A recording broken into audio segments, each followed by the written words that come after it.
The squat is one of the most powerful movement patterns we use in daily life, such as picking up a child off the floor or planting seeds in the garden. Even walking upstairs requires a similar engagement of the body. A lot of people who suffer from lower back pain are unable to squat correctly. This is one movement pattern we all need to perfect and maintain as we age. It's the best anti-aging posture ever. To do it well without tension requires a lot of inner core strength, yet at the same time, a lot of relaxation. Orchid pose is made up of 3 different variations of a squat. First off, position 1, reconnect your body, being relaxed and open. Pulling the chest away from the hip, relax the bum. And now from this point on, you must maintain this relaxed, open structure. On an exhale, bring the right foot out to the side, arms up, parallel. Open out the shoulder socket, open out the hips, lengthen the chest away, relax and open. Take a deep inhale. And on an exhale, squat, driving the chest away from the hip as you squat, straight neutral spine. And then pause for the inhale, holding that structure. Next, on an exhale, relax your whole body and pull open all the joints. Drive open the shoulder socket, relax the bum back, driving the chest away from the hip. And then pause for the inhale, holding and maintaining the expansion you just created. Then again, exhale, release all tension and expand your body out even more, pulling the whole body open, driving the chest away from the hip. On an exhale, come back up. Second part, stand on tiptoe. And again, drive the chest up away from the hip, come up as really high as you can possibly can on your tiptoes. Take a deep inhale and relax and open out of this structure. On an exhale, sit down on the toes, as if you're sitting on a chair. Drive the hips forward as you come down. Once down, pause for the inhale, and then exhale and relax and pull your body open to this structure. Open out the hips, open out the shoulder. Pull the chest away from the hip. Pause for the inhale, holding and maintaining the expansion you created. Inhale, exhale, relax, pull open. Keep that breath cycle going. On an exhale, drive the hips forward and come back up. Straight spine. Third part, bring your knees together. Take a deep inhale, relax and pull your body out to this structure. On an exhale, sit down. Drive the hips forward. It's kind of as if you're leaning against the wall. Stop short. Do not let the hips touch the heels. And now inhale, exhale, pull your body out to this structure. On the inhale, maintain the expansion you created. And then exhale, come back up. Drive the hips forward, straight spine. The biggest tip I can give you is to ram into your mindset that the more relaxed you are, the more powerful you become.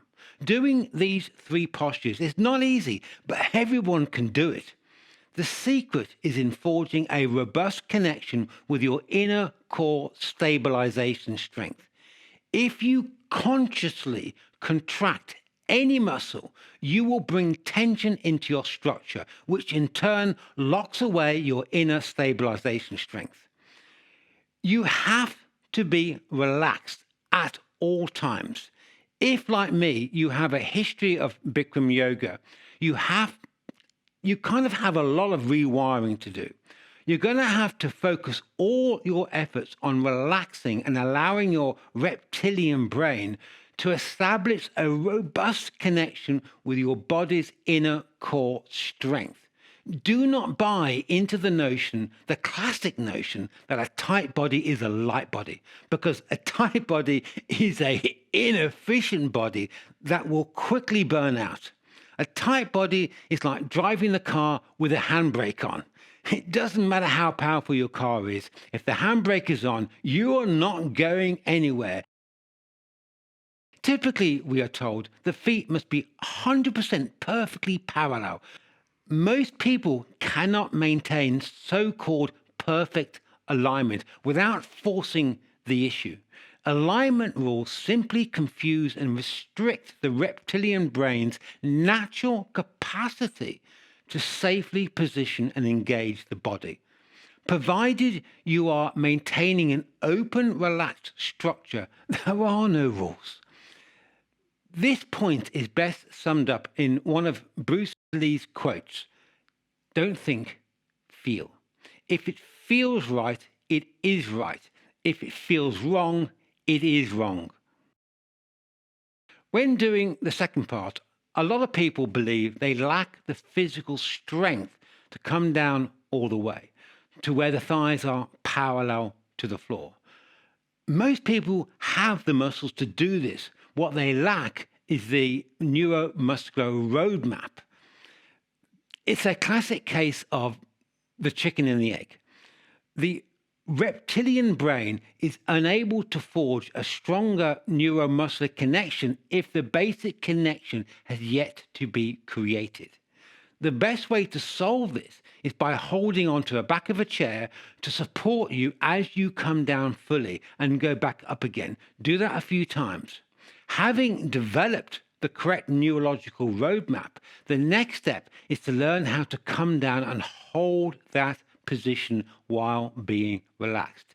To do that, you have to totally relax every fiber of your body and trust your reptilian brain to engage just the right muscles it needs and nothing else. Please note, I'm outlining the basic framework of the postures here. I'm not going into the more discovery and exploration elements you can add to these postures. So, for example, once in, say, the second part of this posture, when you're up on tiptoes, I often invite students to move their arms while maintaining the integrity of the structure, keeping the body relaxed and open. It's not easy, but it's great fun. But you can only do that if you are fully relaxed. Come to one of my classes, online classes, or a boot camp, and you'll learn how to truly develop and advance your yoga practice.